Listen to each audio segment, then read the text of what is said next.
Trump's Arab ally is turning to Russian-built air defenses to protect itself from Iran's missiles and drones, deepening the region's military shakeup. As war fears flare again, a Gulf state appears to rush into a high-stakes deal involving Moscow, Iran's nuclear-armed partner, to bolster its defenses. Trump's Middle East NATO ally is being accused of backstabbing Putin by offloading Russian S-400s in a bid to win back access to America's new F-35s. Confidence in US Patriot shields is waning as Arab capitals eye what they see as Putin's more capable air defense systems instead. Israel is watching warily as rival Turkey maneuvers to upgrade its firepower, feeding fresh anxiety about the balance of power in a volatile neighborhood. Turkey has reportedly sold its Russian-made S-400 air defense systems to a Gulf state. The reported deal would open the door for Turkey to procure F-35A jets from United States. Turkish journalist Abdülkadir Selvi was among the first to report the S-400 transfer story.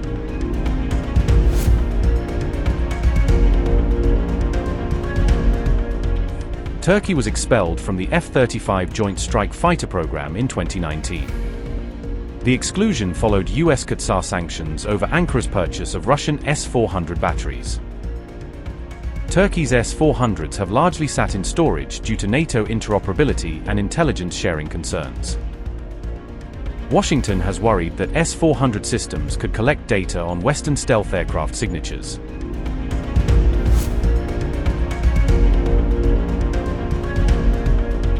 Trump has recently signaled a willingness to ease Qatar restrictions and reopen the door to F-35s for Turkey. Israel has openly raised alarms about any deal that would significantly boost rival Turkey's air power. Potential Gulf buyers such as the UAE and Qatar have not yet formally confirmed plans to purchase Turkey's S-400s.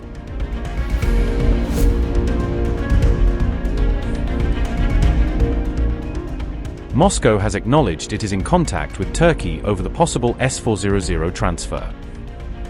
Kremlin spokesperson Dmitry Peskov has called the issue extremely sensitive but confirmed ongoing discussions with Ankara. Dmitry Peskov said, and I quote, "I can say one thing here. This is an extremely sensitive issue. However, we have been in contact with the Turkish side on this matter and we will continue to maintain contact with them on this issue."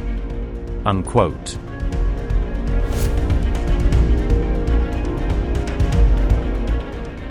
Mr. President, are you going to sell F-35s to Turkey, and what about the legal restrictions? It's a decision we're going to make.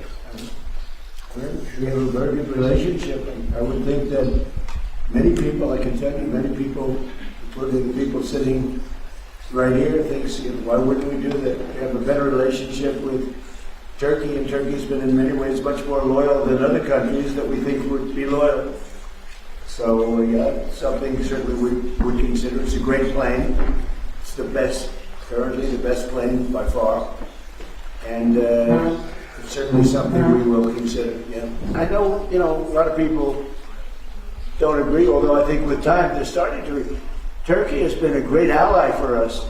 Turkey could have gone on the side. They know Iran very well, and they know the problems with Iran.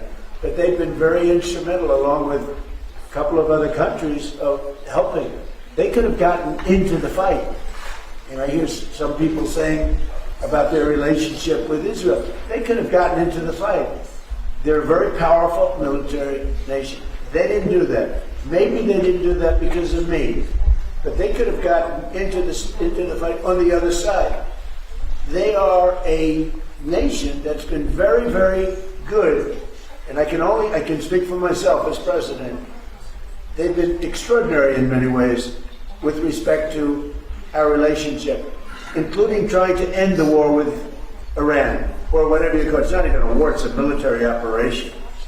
It's a denuclearization.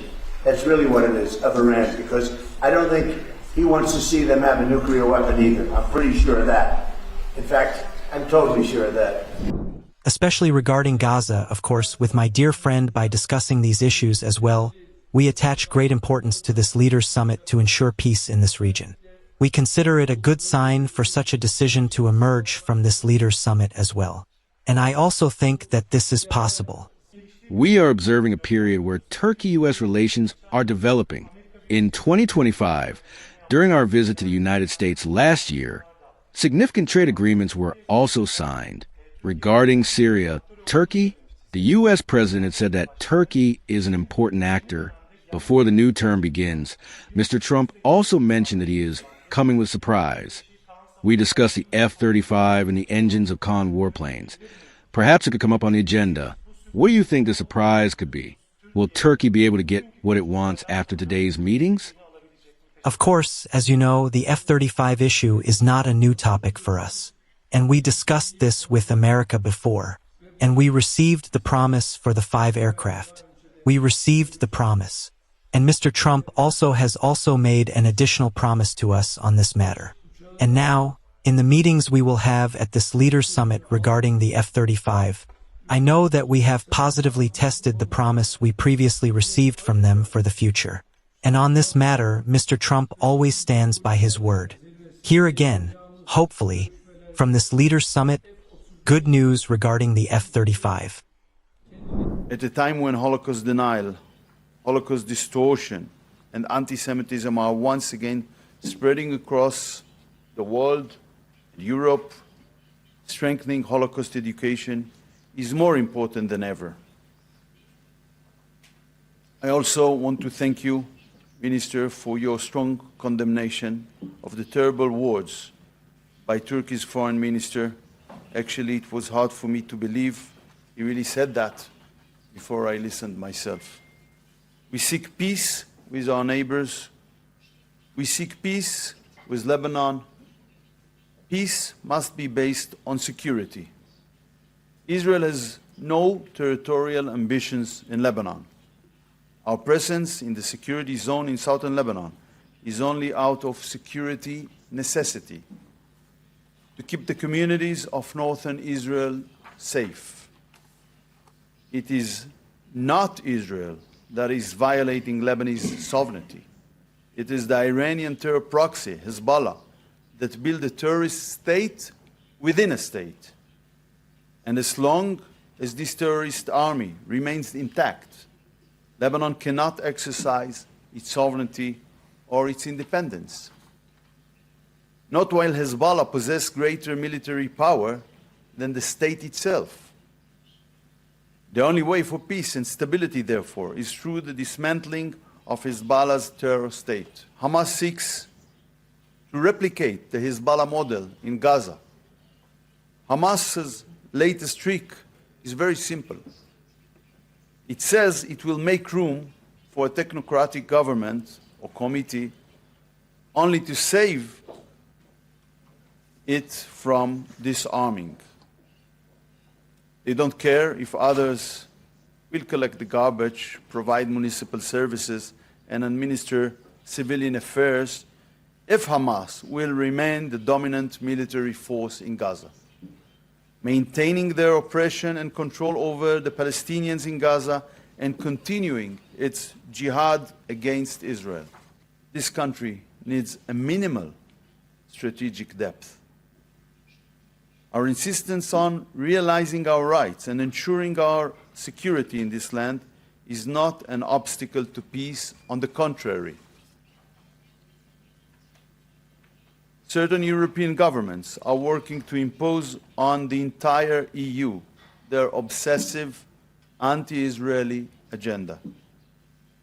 No one can use sanctions to force Israel to change policies on issues at the heart of our existence.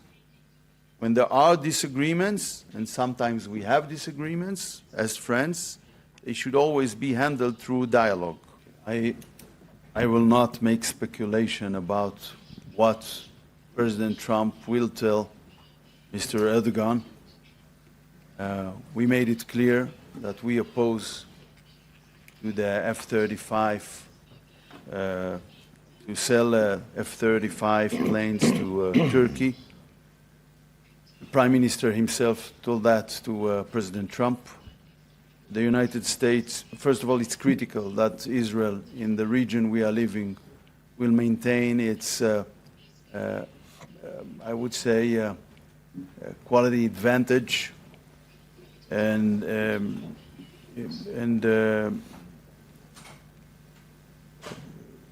this was always the policy of the United States to support that advantage. And I'm sure this is also the policy of President Trump and his administration, which is a very friendly administration. And therefore, I hope it will not happen